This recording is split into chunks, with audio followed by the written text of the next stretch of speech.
Hi, let's be friends. Kevin Flaherty, college basketball analyst, writer, joins us on 365 Sports, the Big 12, in a pause until Texas and K-State start up here in a little bit, and then Kansas and also Cincinnati. Kevin, thank you very much. Oklahoma's out. Kansas State, of course, on the bubble.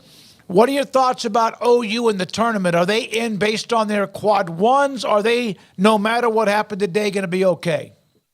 Yeah, I think they're going to be okay. You know, they were in a spot where heading into the day they were projecting, a lot of people felt like, as a 9 seed. And so when you look at how far there is to drop, the number of teams on the bubble, the teams that would essentially have to win out pretty much to force Oklahoma out, I think that the Sooners are going to hear their name called on Selection Sunday. It might not be as a 9 seed, but I do think that they're safely in at this point.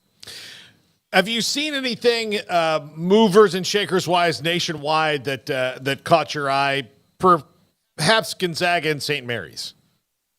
You know, it's interesting. Gonzaga is such a fascinating team this year because Gonzaga always challenges itself in the non-conference slate, and typically that has been something that people have been able to look at on Selection Sunday because they win, you know, more than they don't. And this year's Gonzaga team is quite a bit different. Obviously, not the best team in its conference, and people are all of a sudden having to make, you know, a very different decision as far as the Zags go. They're not the best team in the West Coast Conference. They're not the auto bid in the West Coast Conference. And so with St. Mary's being that program, you do look at the fact that Gonzaga was able to go to Kentucky and get a quad 1 win, was able to beat St. Mary's. But outside of that, the resume is pretty flat, and they didn't do as much with those opportunities that they usually have. I think Gonzaga is a team that if you ask somebody, hey, are they one of the best 64 teams in the country? Obviously. But you start looking at that resume, you start looking at other programs that potentially have a case to be in there, things start to get a little bit shakier. And so I'm very interested to see how the committee is going to treat Gonzaga's resume this year. Does Gonzaga get a little bit of the benefit of the doubt because they went ahead and played those more challenging games and did some of those things even though it didn't pay off? Or is it the sort of thing that leaves them holding the bag on Selection Sunday? Kevin, I wanted to ask you about a couple of coaching situations in the Big 12 right now. You had Oklahoma State, their very tough season comes to an end at the hands of UCF, and obviously no official word on Mike Boynton yet, but also West Virginia making it clear today that they're going to move on from interim Josh Eiler, which is not a surprise, and they were obviously dealt a very tough hand. But just your opinions on what is now an open West Virginia job and also the potential there at Oklahoma State, and just kind of your thoughts on them moving forward.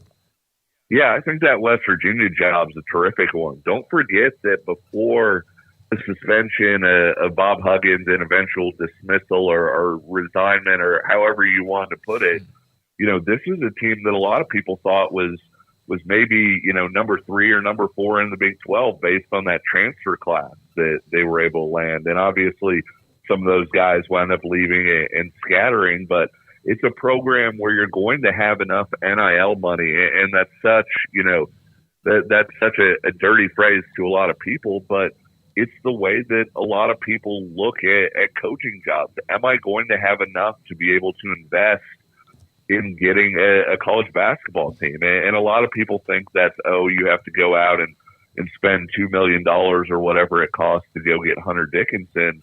That's not it at all. I heard from a Power 5 head coach this year that he said going into the portal and getting a guy who is a major conference level starter is going to cost you around $400,000. And that's not, you know, a star. That's not Dalton Connect. That's not All-American, whatever else. That's just getting somebody to fill out your starting 5. And so when you look at that and look at just the general cost of doing business, especially in the transfer portal right now, you want to go somewhere where you have that level of investment. And I think that there is that at West Virginia, or at least they've shown a recent history of being able and willing to do that. I think Oklahoma State's a really interesting job in that there was some really young talent, I thought, on this year's team. You have to think that Mike Boynton's been given enough opportunity that they're probably going to wind up moving on there. Whoever they get, it's going to be interesting to see if they can keep those guys from entering the portal or keep them around on campus. One of the things that Kim English did this year when he took over his job that was so vital was convincing a lot of the guys to come back, even if it didn't seem like it would mean as much in year one. And so I don't know what direction they're going to go there. I know obviously Doug Gottlieb kind of campaigns for it really loudly whenever it opens up, but I do think that there are some positives about that job as well. And I would not be a bit surprised to see even more movement in the Big 12 coaching cycle, over the course of this offseason. I'm going to ask about Louisville in a second, but Mike Boynton, do you think, he's probably going to have to go to a mid-major, but I don't think his story ends at Oklahoma State. I think he goes to a mid-major and gets right, kind of like Shaka Smart, and then maybe sees his next wave. Yeah, I would agree with you. I had a really nice sit down with him, not this year, but last year at Big 12 Media Days. And it was after they were coming off all the NCAA penalties and everything. And I thought it was really interesting. He brought up the Kansas case specifically. And he said, if we had it all to do over again, we would have fought the NCAA on that stuff. We wouldn't have, cooperated to the extent that we cooperated because we basically put our life in their hands and gave them the choice of what to do with it. And he talked about how damaging that was to them as a program. Just when you don't have that something to play for and you're trying to practice and you're trying to play out a season and you're trying to get somebody to say, hey, look, I get that this game does not matter because you don't have a postseason, but I still need you to give everything that you have and continue to develop and everything. That's a huge challenge. And I think that having that the year that they did when possibly they were going to have another NCAA tournament team and possibly, close on obviously that Cade Cunningham team that found some success as well.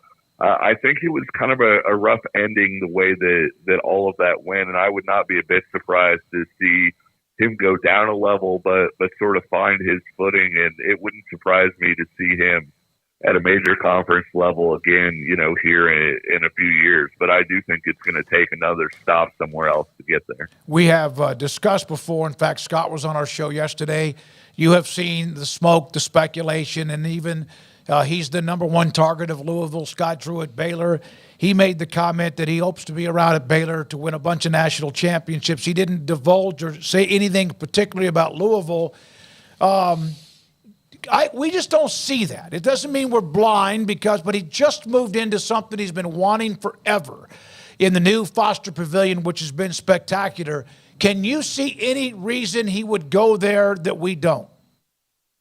I think it's every coach that I've ever talked to, they're drawn by the ability to sort of start something fresh. But what I'll say in addition to that is, nobody started anything more fresh than what Scott Drew has already done at Baylor. The challenge that he undertook, after Dave Bliss and all of the things that went down there, you can argue potentially, hey, Bill Self is a better coach because he has more national titles or whatever else.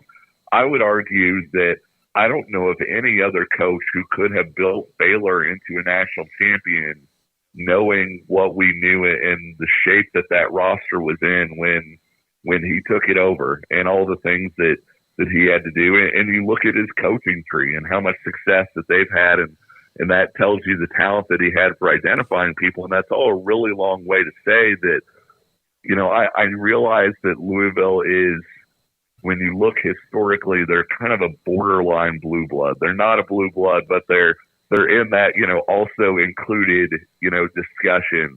But at the same time, I think that when you look at where Louisville is as a program right now, yes, the level of investment is potentially high, but the other part of it is that Scott Drew has Baylor where he wants it. He's getting the recruits that he wants. He's been able to build the kind of program that he wants. And not to put too fine of a point on it, but two of the most faith-driven coaches that I've ever talked to are Scott Drew and Jerome Tang. And I think that being at Baylor gives Scott Drew, I don't want to say an outlet, but an environment where that's not just accepted. It's something that, it is to be admired when you look at culture of joy and all of those things. And so I think, yes, Louisville, it's a really shiny package. There are a lot of appealing things about being the person who goes and turns Louisville back into a power school.